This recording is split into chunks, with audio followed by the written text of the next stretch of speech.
Hello, and welcome to these mini Bible studies as this week we prepare for worship on the 24th Sunday after Pentecost, November the 15th, 2020. You should be watching this November 11th as we're on schedule for these things. And today I want to read for you from Paul's first letter to the Thessalonians. See if I can get my lips working today, which is our second reading for Sunday. And this comes from 1 Thessalonians 5, verses 1 through 11. And we've been going through the book of 1 Thessalonians for a few weeks now. So this is not completely unfamiliar to you. The introduction says, "Though we do not know and cannot calculate the day of Christ's return, we live faithfully in the here and now as we anticipate the day when we will be given eternal salvation through our Lord Jesus Christ." And Paul writes, "Now concerning the times and the seasons, brothers and sisters, you do not need to have anything written to you. For you yourselves know very well the day of the Lord will come like a thief in the night.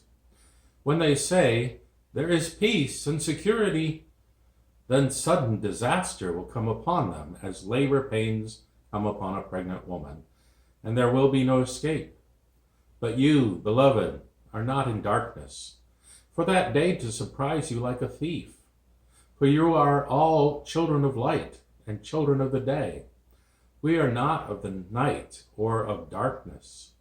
So then let us not fall asleep as others do, but let us keep awake and be sober. For those who sleep, sleep at night, and those who are drunk get drunk at night. But since we belong to the day, let us be sober and put on the breastplate of faith and love, and for a helmet of hope of salvation. For God has destined us not for wrath, but for obtaining salvation through our Lord Jesus Christ, who died for us, so that whether we are awake or asleep, we may live with him. Therefore, encourage one another and build up each other, as indeed you are doing."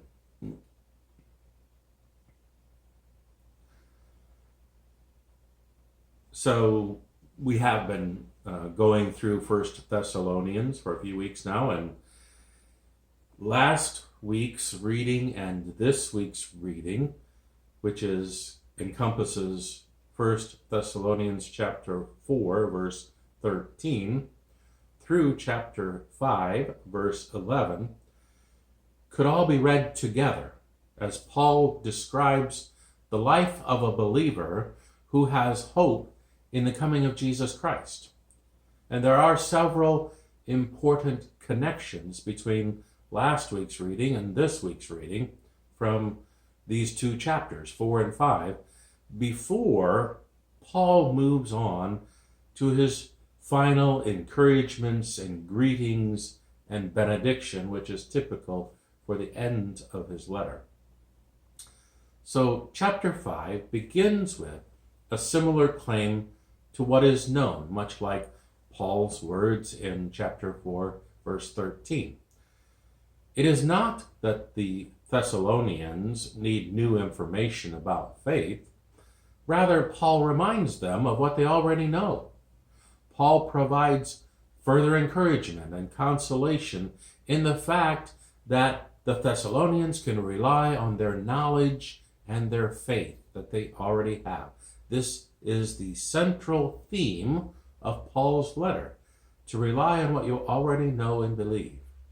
And this knowledge that Paul taught ensures for them a secure faith, and it unites Paul and his co-workers with the Thessalonian community. The image in today's reading builds on the coming of the Lord. While the day of the Lord's return is not known, the Thessalonians do know that it is coming, and it will arrive unexpected. So vigilance is required. Paul assures them that their salvation through our Lord Jesus Christ, who died for us. The us includes Paul and his disciples, his closest compatriots. And it emphasizes that there's a union between the Lord and the Thessalonians, those who have died and those who are still alive, and Paul and his compatriots, with a direct claim about this unity, the unity between believers, the Thessalonian believers, and Paul and the Lord is constantly present in this letter. And next, Paul repeats the promise of the resurrection, so that whether we are awake, alive, or asleep, deceased, we may live with Jesus. You may remember last week's reading, the Thessalonians were concerned about those who had already died and whether or not they would be going to heaven.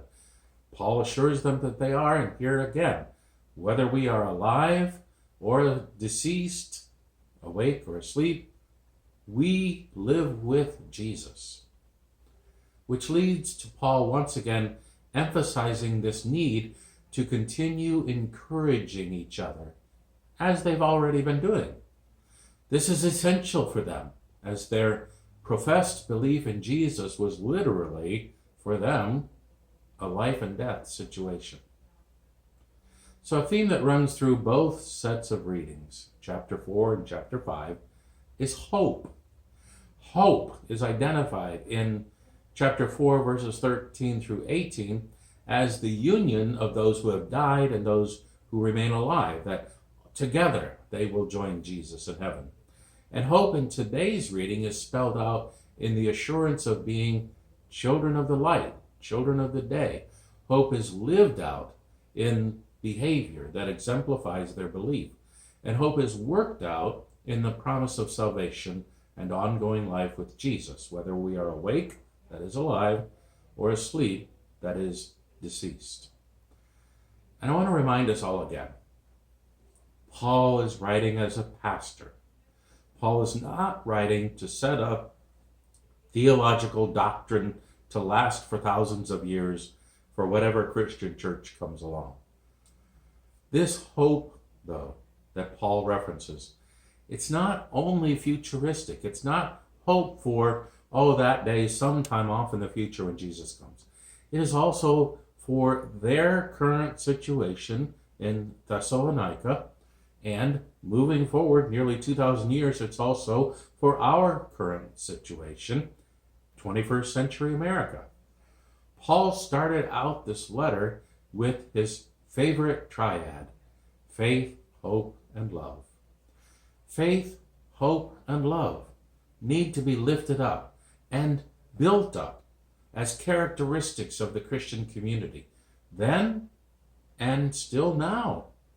As such, Paul's call for mutual encouragement, comfort, and consolation is not some new action.